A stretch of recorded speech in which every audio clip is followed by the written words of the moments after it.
அடிச்சு போட்டுடுவேன். உடனே கரடி அங்க இருந்து போயிடுச்சு. அப்ப அந்த சிங்கம் காட்டுக்குள்ள இருந்த எல்லா விலங்குகளையும் நரி, முயல், ஆடு எல்லாத்தையும் வர வச்சு சிங்கம் முதல்ல ஆட்டுக்கிட்ட இப்படி கேட்டுச்சு. என்ன ஆடு, என்ன என் வாயில இருந்து என்ன நாத்தம் வருதா?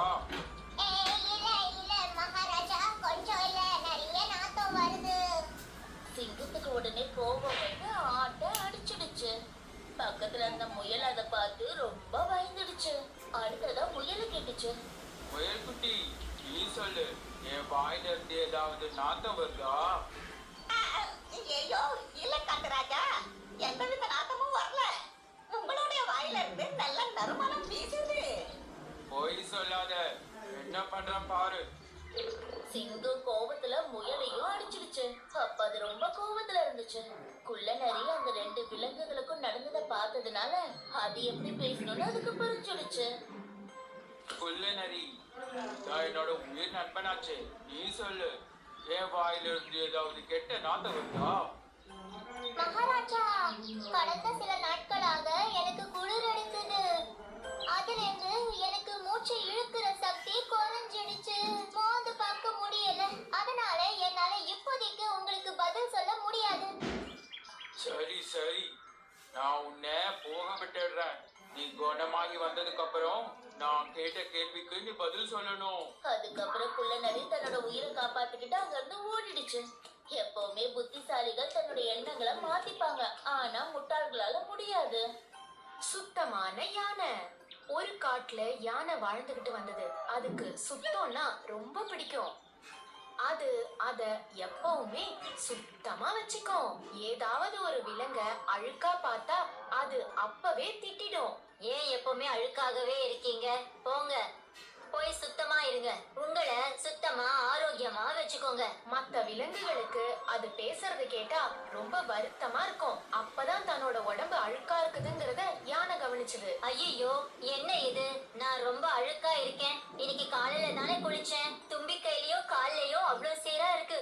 நான் நதிக்கு போய் திரும்பவும் குளிக்க வேண்டியது இருக்கும்னு நினைக்கிறேன். அந்த யானை நதியை நோக்கி போச்சு. அங்க பார்த்தா எல்லா விலங்குகளும் உடம்புல இருக்கிற சேத்தை சுத்தம் பண்ணிக்கிட்டு இருந்தது. ஆனா ஒன்னா சேர்ந்து நதியில விளையாடிக்கிட்டு இருந்தது. அதே நேரத்துல குளிக்கவும் செஞ்சதுங்க. அப்ப முதல்ல யானைய பார்த்து கூப்பிட்டுச்சு. ஏனாச்சி, வாங்க வாங்க, நீங்களும் இந்த நதியில எங்களோட சேர்ந்து குளிங்க. ரொம்ப ஜாலியா இருக்கும். இல்ல இல்ல, நான் உங்களோட எல்லாம் சேர்ந்து குளிக்க மாட்டேன். நீங்களாம் ஒண்ணு சேர்ந்து எல்லா தண்ணியையும் அழுக்காக்கிட்டீங்க. நான் உங்களோட சேர்ந்து குளிச்சேன்னா இதை விட நான் இன்னும் ரொம்ப அழுக்காயிடுவேன். சரி சரி, வேற எங்கேயாவது போ. யானை அங்க இருந்து கொஞ்ச தூரம் போச்சு. இன்னொரு குட்டைய நோக்கி நடந்துச்சு. அங்க தவளையும் மீனும் தன்னோட நண்பர்களோட குளிச்சுக்கிட்டு இருந்தது. என்னடா இது வம்பா போச்சு? எங்க பார்த்தாலும் எல்லா விலங்குகளும் ஒன்னா குளிச்சுக்கிட்டு இருக்கு. என்ன பண்றது? இனி வேற வழியே இல்ல. நானும் இவங்களோட குளிச்சுதான் ஆகணும் போல இருக்கு. இதுக்கு மேல என்னால அழுக்கா இருக்க முடியாது. என்ன, நானும் இறங்கி உங்க கூட குளிக்கலாமா? தவளை கிட்ட யானை கேட்டுச்சு. வா வா, கண்டிப்பா வா, எங்களுக்கு ரொம்ப சந்தோஷமா இருக்கும். ச்சே, நான் உங்க எல்லாரையும் ரொம்ப தப்பா பேசிட்டேன். ஆனாலும் நீங்க எல்லாருமே என்ன குளிக்க கூப்பிடுறீங்க. என்ன நீங்க மன்னிக்கணும். நான் செஞ்சதை நினைச்சா எனக்கே ரொம்ப வெக்கமா இருக்கு. அட, இந்த தண்ணியில ரொம்ப ரொம்ப ஜாலியா இருக்கேன். யானைக்கு எல்லா விலங்குகளும் சேர்ந்து குளிச்சா நல்லா இருக்கும்னு புரிஞ்சது. அட, நான் என்ன நினைச்சேன்னா வெளியில நான் தனியா இருக்கும் போதுதான் நல்லா இருக்கும்னு இல்ல நினைச்சிட்டு இருந்தேன். ஆனா உங்க எல்லாரோடையும் ஒன்னா குளிக்கிறது ரொம்ப ரொம்ப ஜாலியா இருக்கேன். உங்க எல்லாருக்குமே ரொம்ப ரொம்ப நன்றி. எல்லா விலங்குகளுமே யானைய மகிழ்ச்சியோட வரவேற்றாங்க. யானை ரொம்ப ஜாலியா அவங்களோட குளிச்சது. திரும்பவும் பழையபடி அது சுத்தமாயிடுச்சு. பேராசை பிடித்த பட்டாம்பூச்சி. ஒரு தோட்டத்துல ரெண்டு பட்டாம்பூச்சி ஒன்னா வாழ்ந்து வந்தது. தோட்டத்துக்கு பக்கத்துல ஒரு சின்ன மரம் இருந்தது. அந்த மரத்துல தான் ரெண்டும் வாழ்ந்து வந்தது. ரெண்டும் பேராசை பிடிச்சது. அது குளிர்காலமா இருந்ததுனால குளிர்காத்து அடிச்சுக்கிட்டு இருந்தது. சோனோ பட்டாம்பூச்சி மோனோ பட்டாம்பூச்சி கிட்ட சொல்லுச்சு. இதோ பாரு மோனா, எனக்கு ரொம்ப குளிருது. நீ வெளியில போய் 3-4 பூ எடுத்துட்டு வாயே. எனக்கு வெளியில போறதுக்கு சுத்தமா பிடிக்கவே இல்லை. போ மோனா, போய் கொஞ்சம் பூக்கள் எடுத்துட்டு வா. நான் ஏன் போனோம்? உனக்கு தானே சாப்பிடணும்னு தோணுது. நீதான் போய. வெளியில ரொம்ப குளிருது. எனக்கு வெளியில போறதுக்கு சுத்தமா பிடிக்கவே இல்லை. வாக்குவாதம் பண்ணிக்கிட்டே இருந்தது. ஆனா ரெண்டும் பறந்து வெளியே போக தயாராவே இல்ல. திடீர்னு இன்னும் வேகமா காத்தடிக்க ஆரம்பிச்சது. அதுக்கப்புறம் அதுங்க குளிர்ல நடுங்க ஆரம்பிச்சிடுச்சு. ஐயோ, என்னது இது? ஏன் இப்படி குளிருது?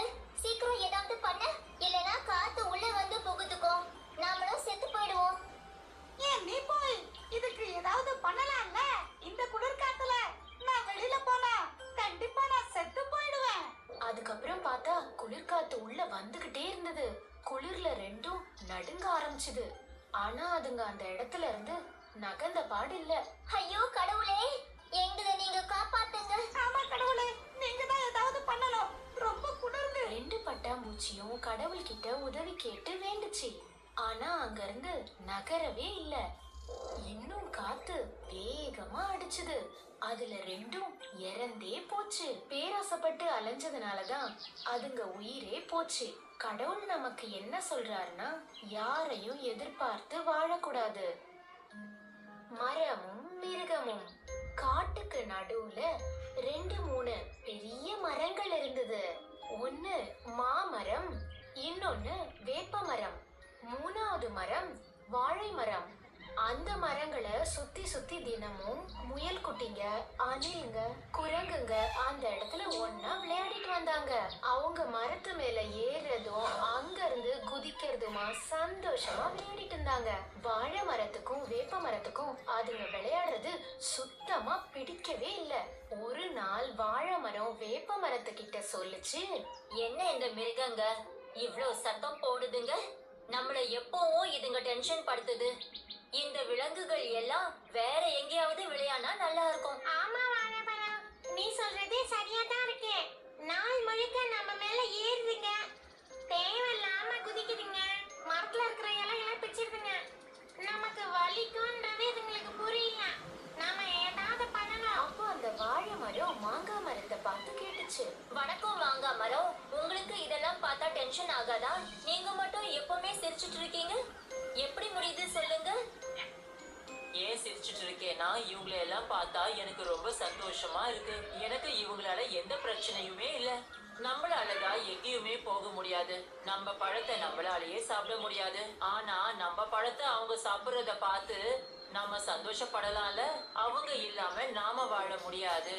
அது மட்டும் இல்ல, நம்ம இல்லாம அவங்களாலயும் வாழ முடியாது. எல்லோருமே ஒருத்தருக்கு ஒருத்தர் சார்ந்துதான் இருக்கோன்றத நம்ம புரிஞ்சுக்கணும். எனக்கு இவங்க விளையாடுறத பார்க்க பிடிக்கும், என் மேல ஏறி குதிக்கிறதும் பிடிக்கும். ஒரு நாள் காட்டுல விறகு வெட்டுறவன் வந்தான். எல்லா மரத்தையும் ஒன்னொன்னா வெட்ட ஆரம்பிச்சான். கொஞ்ச நேரத்திலேயே மா, வேப்ப, வாழை மரத்துக்கிட்ட வந்தான். அங்கதான் முயல், அணில், குரங்கு விளையாடிட்டு இருந்தது. அப்போ அந்த விறகு வெற்றவனை அதுங்க பார்த்துடுச்சு. அங்க பாருங்க, ஒரு விறகு வெட்டுறவன் வந்துகிட்டு இருக்கான். நம்ம மரங்களை வெட்டிடுவான். நம்ம தினமும் அங்கதானே விளையாடுவோம். வாங்க ஏதாவது பண்ணலாம். இதை இப்படியே விடக்கூடாது. நாம அவனை மரத்தை வெட்ட விடாம ஏதாவது பண்ணலாம். ஆனா எப்படி? நாம ரொம்ப சின்னதா இருக்கோமே, இவன் நம்மள பார்த்து பயப்பட கூட மாட்டானே. யானை என்னோட நண்பன். நாம போய் அவன் கிட்ட உதவி கேட்கலாம். அவங்க வேகமா யானை கிட்ட போனாங்க. யானையா, எங்களுக்கு உங்ககிட்ட இருந்து ஒரு உதவி வேணும். என்ன சொல்லு நண்பா? அந்த மாம்பழ மரம், வாழை மரம், வேப்ப மரத்துக்கு பக்கத்துல தான் நாங்க விளையாடுவோம். ஒரு மரம் வெட்டுறவரு அந்த வெட்டுறதுக்கு வந்துட்டாரு. நாங்க அந்த மரத்தை காப்பாத்த நினைக்கிறோம். எங்களுக்கு நீங்க உதவி செய்யணும். கண்டிப்பா, நீங்க கவலையே படாதீங்க. யானை ரொம்ப வேகமா அந்த மரவற்றவனை நோக்கி பயமுறுத்துறதுக்காக ஓடுச்சு. யானைய பார்த்து மரவற்றவன் பயந்து ஓடி போயிட்டான். முயல் குட்டி, அணில் குட்டி, குரங்கு 3 சந்தோஷப்பட்டுச்சு. அதுக்கப்புறம் திரும்ப விளையாட ஆரம்பிச்சிடுச்சு. அவங்களோட நண்பன் யானைக்கு நன்றி சொல்லுச்சுங்க. இந்த 3த்தோட சந்தோஷத்தை பார்த்து மா, வேப்ப, வாழை மரம் ஒண்ணுக்குள்ள பேசிக்க ஆரம்பிச்சுதுங்க. இன்னைக்கு இவங்க எல்லாம் தான் நம்மளோட உயிர்களை காப்பாத்திருக்காங்க. தேவையில்லாம நீ இவங்களை பார்த்து கோவப்பட்டல.